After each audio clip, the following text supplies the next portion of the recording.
Ja, herzlich willkommen zu einer neuen Ausgabe SE-Talk und Sie sehen schon ein Interview. Ein Gast, den wir relativ oft haben, Andrew Lee Smith, er ist President, CEO und Director bei East Africa Metals und er war jetzt gerade in Afrika unten und er hat eben mir dann zugerufen, wäre das nicht interessant, dass wir ein bisschen reden, was sich dort bei diesem Trip getan hat. Diese Chance nütze ich gern ja, schauen wir mal, was er uns so zu sagen hat, denn die Gegend ist natürlich auch spannend. Wir wissen, wir haben in Äthiopien Probleme gehabt mit einer Region, genau dort, wo natürlich eine Projekte liegen. Dann ist Covid natürlich gekommen und ja, schauen wir mal, wie das jetzt eigentlich anläuft. Andrew, thank you for your time. I said in my German introduction that you was the last few weeks in Africa and coming back already. You see then now what's happened in Africa and your project, and you can give us a little bit update on it. Since the time COVID is gone, the next crisis is arriving. That's unbelievable. We come from one crisis mode into the other one, so it's not easy time. But what's happened in your project and how the progress in Africa? This is really my second trip back in the last 3 months, and my first trips back to Africa since the COVID restrictions were put in place. So it was important, and I think the best interests of the management for me to get over there and actually get my feet on the ground. The previous trip, I actually toured the sites. This most recent trip, it was more on the administrative side, but what we have been able to do, and what this is really part of, is the company's making a transition right now. We were a pure exploration company in Africa for 10 years. We've had a significant success, but our business plan has always been to arrive at this point where we are right now, where we can make the transition from a pure exploration company to a hybrid, if you will, something approximating a royalty-based company where we are moving our assets on into the hands of developers, retaining a 30% carried interest in these projects that will allow us to develop cash flow, and more importantly, not require us to spend any more money with respect to the development of these projects. So while this transition period is been complicated, can I say, a little bit by the recent activity in the last couple of years, both in Ethiopia and Tanzania, we are making progress and are hopefully emerging here, provided that there's not another crisis on the horizon. I think we're in very good shape to be positioning ourselves well. And the reason that we've always had this in mind is we believe that we've created significant value over the last 10 years in Tanzania and Ethiopia through exploration. But moving forward, we wanted to be in a position where we were no longer dependent on venture capital markets to execute our business plan. And this is the transition that we're making in Tanzania now, with the production beginning in the hard rock part on the north pit. Our development partners there are committed to making the investment to ramp the production up from 10,000 ounces to 40,000 ounces per year in the next 48 months. So we see cash flow coming online there. This will be the first milestone, really, that we will be reaching with the steady production coming out of a mining operation in hard rock in Tanzania. And the reason that that's important to us, and why we feel it's really important to our shareholders, is it will allow us to create value without having to dilute the shares by going back to the venture market. So this is where we've been planning to be for the last 6 or 7 years as these projects started to move forward in Africa. And we've had the benefit, I think, of watching companies like Silver Wheaton and Sandstorm and others. In fact, the current CEO of Silver Wheaton was one of our founding board members, and over the last 15 years, although he left the board about 4 years ago, we were closely watching the development Wheaton River and Goldcorp and then Silver Wheaton, and saw their business plan emerge and came to understand that the benefits that come from being able to get yourself in a position where you are a royalty company in the case of Silver Wheaton and Sandstorm, but a hybrid explorer prospect generator such as ourselves, in that your requirements for expenditures, your technical requirements are all reduced, so your overhead goes down to a minimal amount. Silver Wheaton is the fourth largest precious metal producer in the world and has a very minimal staff here in Vancouver. So we see a real advantage in that. And then the further advantage is for be able to look for longer term projects and to be able to make steady progress on those using cash flow, not being dependent on the ups and downs of the venture capital market. So it's a little bit liberating. It's been the plan all along to try and arrive here, and we're now on the cusp of doing that. And that's what I was doing in Africa on this last trip, was dealing with auditors and other people as we make these adjustments. We've formed a gold production company, gold trading company in Tanzania called EMG Royalties, and that will be the entity that as Tanzania comes online, our gold production that we access will be going through there, and it's also with Ethiopia. So we are developing a business plan, a new business plan that's going to involve gold trading and getting our products in kind. So we'll also have exposure to the gold price, whether that be good or bad. We think it's good, but we will be benefiting from prices in gold. We'll no longer be diluting the stock, and we feel that that gives us a better, puts us in a better position to see the value that we've created get recognized in our share price, which as of to date, it's lagging. So that's the focus of our management, of our board of directors, and the actions that we're taking in our business approach in Africa to benefit that. One question to the deal itself. We see now that, and we saw this also in the recent weeks from a lot of gold companies, for example, Argonaut, IAMGOLD, and so on. All they build at the moment big plants and big mines, and they get a big jump in the cost to build this mine. I think IAMGOLD, it was 400 million more, from 800 to 1.2 billion. So and they are already 60% finished and so on, and also by the production companies, we see that we saw the big jump in the energy price. You see that the cost coming up dramatically. How is the structure with your revenue stream? Do you get 30% from all this, from the earnings that they produce, the money that they produce, or you get fixed ounces to a recent price, or how it works?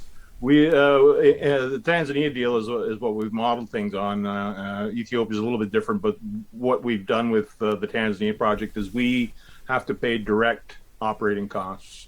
So in terms of fuel costs, we'll probably bear some of the impact on that. But with respect to project development costs, none of that is our concern. The companies do not get to recover it's the price they're paying for the project, so they don't get to recover their costs prior to us receiving cash flow. And we have minimum amounts that are required in the Tanzanian deal, and if they aren't made, then there are punitive payments. So so the cash flow is pretty much assured one way or another. It's going to start off. We're operating now, I think, at about 200 tons a day on the north pit, which is fairly small for a pit.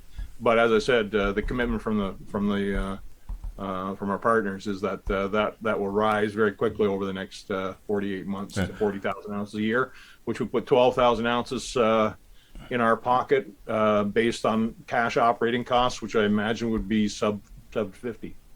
So the profit margins are going to be, the way we've set things up, significant, and it'll give us important cash flow that will allow us to move forward on our own, but more importantly, to be able to look longer term at our plans, knowing that we've got cash flow that'll sustain that. Whereas if we were constantly going back and forth to the market based on acquiring new projects, it just adds risk. And that's really what you put your finger on is exactly right. Is that we've offloaded all of the risk of development, of cost over increases, all those things have been offloaded in these transactions to our partners, and our spending is essentially done on these projects. When we really can expect the first gold out of the project?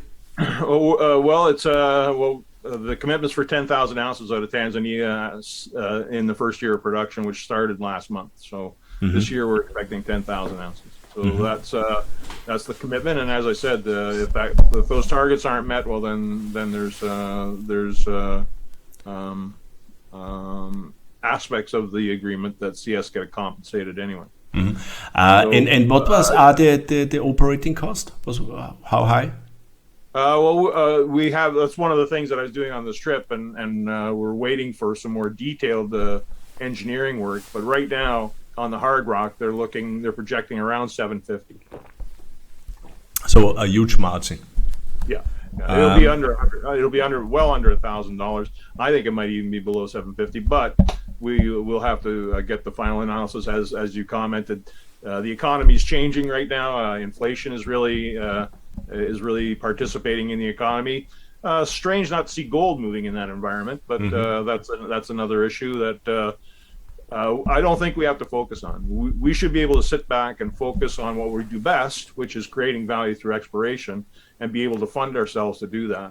And the less pressure we can take off the dilution of the stock through financings in the venture market, and the more value we can create directly out of supported by revenues, I think that's going to have a beneficial be beneficial to our shareholders, but also give us a different market perspective that will, again, I think, reflect the reduced risk that we're in relative to a lot of other companies that are looking at much more challenging business plans in this environment. No, I absolutely agree. This dead spin, what we see by a lot of Canadian companies, they always must going back to a capital market every 6, 9 months, 12 months, and the next finance round, and so on and so on. This is a dead spin, and not too many companies coming out of it. But you have a really good chance with these deals that you are not coming back to a market, and this is then really a great news for us as a shareholder, or for the shareholder itself. One question to Ethiopia. The last 2 years before COVID arrives, you have a great deal with Chinese group. Then 2020 COVID come in place, and that was a big problem. And then it was also the problem with this province in Ethiopia. So how do things now? We're encouraged, and I can say anecdotally that 2 of the people who are close to the situation, who I speak to frequently, have turned from skeptics to optimists based on my last trip. So that, to me, because I value their opinions, was a really good sign. But it's also consistent with what we're hearing. There seems to be steady progress. So it's hard to put a timeline on it, anything these days, but there's a very important time coming up in Ethiopia that I think has got all of the groups in this conflict that are at the negotiating table right now focused, and that's the rainy season start in about a few weeks, last till the middle of September. Coming out of the rainy season, mid-September is planting season. They harvest the crops that benefited from the water of the rainy season, and then they plant their second crops. This is a critical time for Ethiopia with respect to their food supplies, and a critical time for the province of Tigray, where this is. And it appears to be, from the conversations that I've had, something that is driving the negotiation. So they feel it's really important to be able to have some security in place to open up the region for commercial and agricultural operations by the end of September, October. So whether that'll get accomplished, I'm not sure, but it does seem to be a point, a situation in which all sides agree. They need to get the farmers back out on the fields, and they need to get the commerce open up. And one of the first things they did when they announced the formal negotiations for peace was they formed a special committee whose mandate was to find a way to open up the region for commercial operations as soon as possible. So that's actually a separate conversation that's going on as part in parallel with the peace negotiations. So we're pleased by that, but what we're mostly pleased by is this past quarter in our audited financial statements just came out. We requested a representation from our partners that they were continue to be engaged and were prepared to initiate development on the mines as soon as things were reopened in Tigray, and they provided us with that. So that's a formal public statement by our partners that that they're ready and willing and able to initiate the development. So as that stuff comes online, if we can be optimistic and believe that the peace will prevail and the development will start, as those two projects come online, we're really looking at some significant, substantial cash flow potentially coming from all three operations. And that doesn't include the fourth operation, where negotiations to bring a development partner into that, our third mine in Ethiopia, was stalled out during the COVID.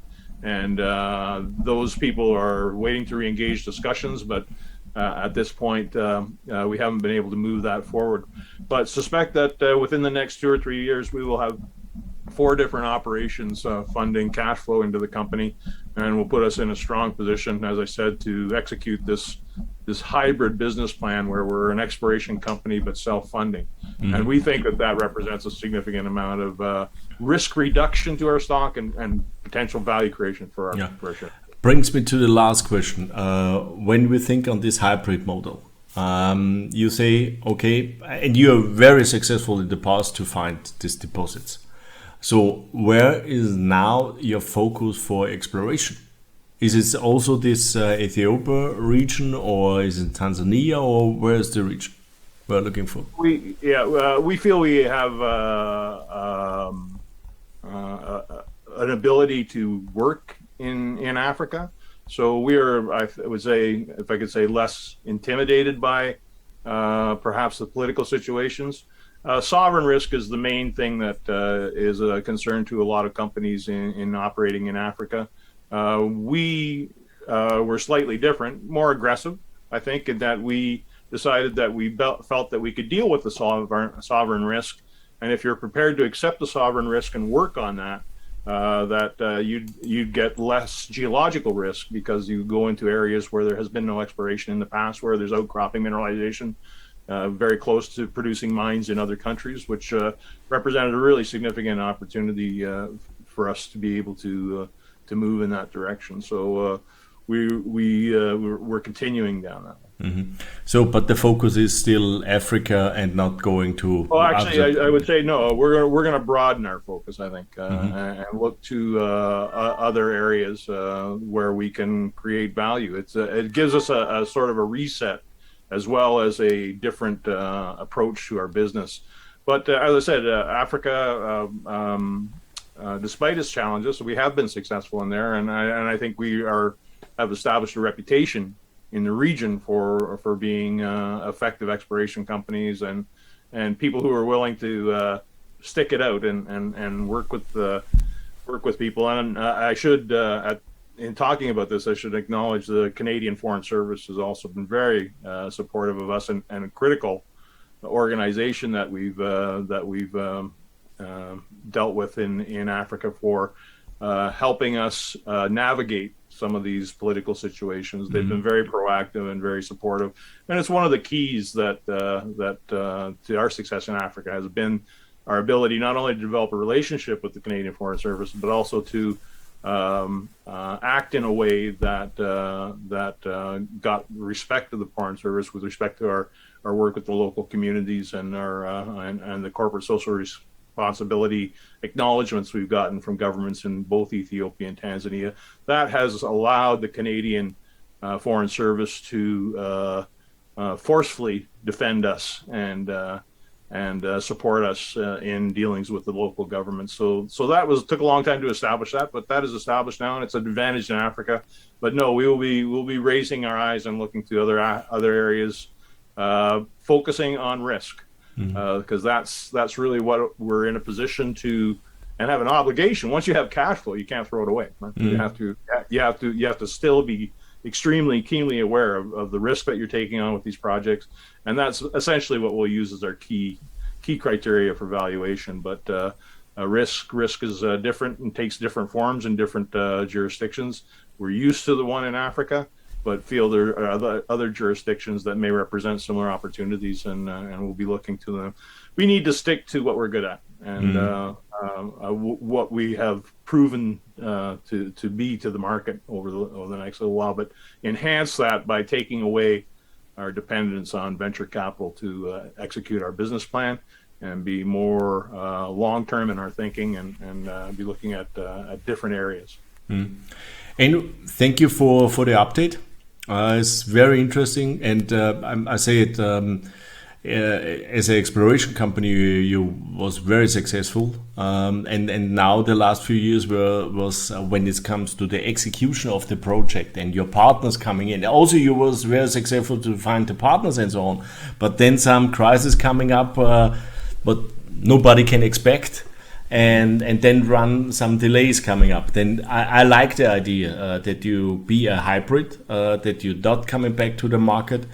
You have money then in the bank, maybe use it also sometimes for buy back some shares or whatever to support the share price.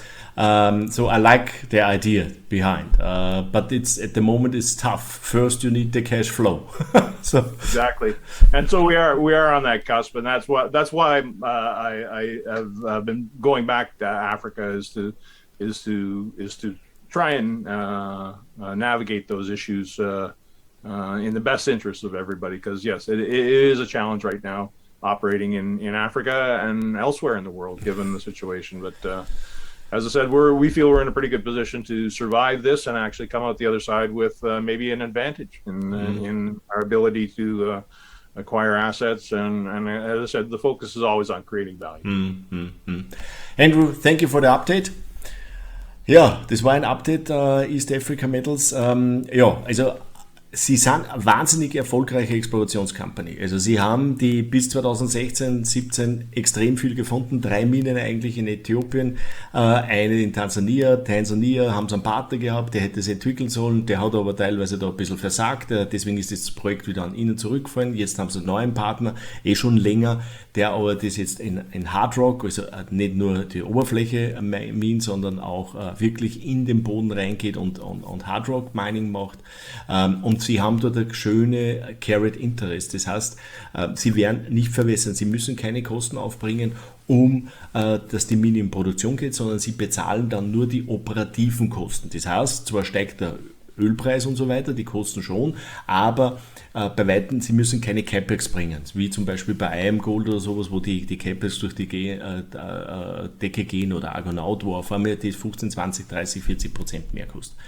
Das ist sehr positiv. Er rechnet mit OPEX-Kosten von ungefähr $750 und die Mine hat vor einem Monat angefangen zu arbeiten, nur 200 Tonnen am Tag, aber es geht langsam nach oben und sie sollen halt dementsprechend auch ausgebaut werden und in diesem Jahr ungefähr 10.000 Unzen, glaube ich, bis 40.000 Unzen hochgezogen werden. Dadurch kommt der Cashflow. Das sind ungefähr $1.000 pro pro Unze. Das ist schon nicht wenig. Da kann man sich schon ausrechnen, da bleibt schon ein bisschen was übrig und sie wollen sich konzentrieren auf die Exploration. Da sind sie auch richtig gut. Das andere sind die 3 Projekte, was sie in Äthiopien haben. Dort hat es natürlich das Problem gegeben, die sind abgeschlossen worden vor Covid, dann ist Covid gekommen, dann sind natürlich die ganzen Restrictions gewesen. Sie haben nicht reinfliegen können, die Chinesen haben auch nicht reinkommen können. Dann ist in Tilre, wo sie sind, auch ein Konflikt ausgebrochen. Dadurch können sie auch dort nicht jetzt hin. Jetzt ist aber Friedensverhandlungen und jetzt laufen die Friedensverhandlungen dort und es soll eigentlich bis Ende September oder bis Mitte September soll das eigentlich abgeschlossen sein, weil die Äthiopien braucht quasi, dass die Farmer zurück sind auf dem Land und ihr Getreide anbauen und also dass die Landwirtschaft läuft, weil sonst verlieren sie eine ganze Saison, und das ist kritisch, weil dann haben sie irgendwann einmal Hunger im Land, und wir wissen ja, Ukraine fällt aus und die hätten eigentlich extrem viel liefern sollen nach Afrika.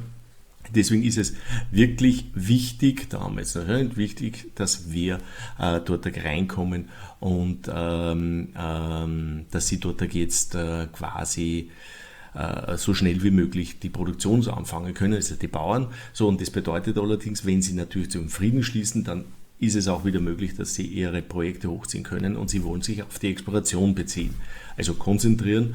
Drittes Projekt haben sie auch noch in Äthiopien, da verhandeln sie aber generell mit einem neuen Partner. Und wie gesagt, alles ist ausgelegt als Carried Interest, dass sie keine Kosten haben, was die Produktionshochziehen betrifft. Dafür kriegen sie quasi das Projekt für lau, aber danach kriegen sie einen Anteil der Produktion zu Operating-Kosten. Das Businessmodell taugt mir irrsinnig, das ist super. Aber die Umsetzung ist schwieriger als gedacht. Wir sehen das auch im Aktienkurs. Der Aktienkurs tut nicht wirklich viel. Wenn wir sich die letzten 2 Jahre anschauen, ist es zwar schön nach oben gegangen, hält sich auch besser als viele Goldaktien auch, muss man sagen, hält sich gut. Aber Dynamik nach oben schaut anders aus. Und ja, ich habe für mich selber noch nicht den Zeitpunkt geschossen, wo ich reingehe, aber es reizt mich immer. Ich bin nach einem Interview mit ihm immer, reizt mich wahnsinnig, es zu tun, weil ich immer sage, wann ist der richtige Zeitpunkt? Der richtige Zeitpunkt war nachträglich gesehen so vor 2 Jahren, da hätten wir es jetzt gekriegt, hätten wir 100% Gewinn drauf, würde super passen. Aber der große Move, der kommt erst, und der kommt erst dann, wann quasi wirklich der Cashflow läuft und die Leute dran glauben. Momentan glauben die Leute meines Erachtens so nicht dran. So, das war ein Update von East Africa Metals, Andrew Lee Smith heute haben wir den 18. Mai 2022. Ich wünsche Ihnen viel Erfolg bei Ihren Investments. Tschüss und Baba, pfiat euch. Andrew, thank you for your time. It was a great interview. Have a nice day. Hopefully summer is arriving in Vancouver soon. In Europe is already there. All the best to you and your audience, and it was a pleasure, Joe. Thank you very much. Thank you.